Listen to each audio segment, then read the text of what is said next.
Part 5. Self-advocate.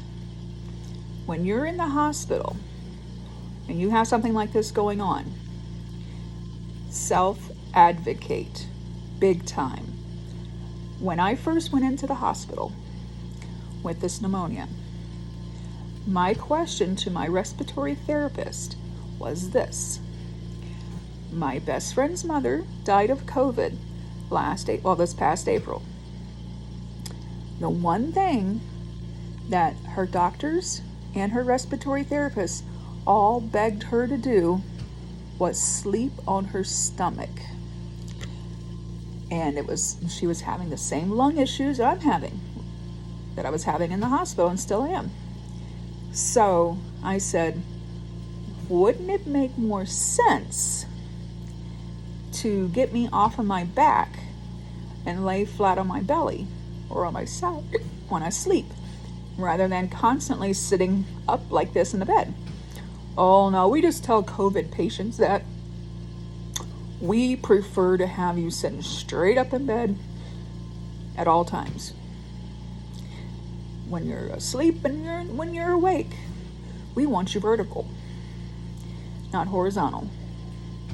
So I listened to them, and I got worse and worse. Worse to the point where they rolled in this machine that had me on 40 liters of oxygen. A completely different mask, which I didn't mind the candela that's in it. It was actually more comfortable than this thing. But it was like taking a power washer up my nose. It was intense. And very loud compared to, the little bit of gurgling sound that the regular oxygen machine makes in a hospital. So, ask questions. Last week, towards the end of the week before last, my doctor came in and we were talking, and he says, "Do you sleep on your back or on your stomach?"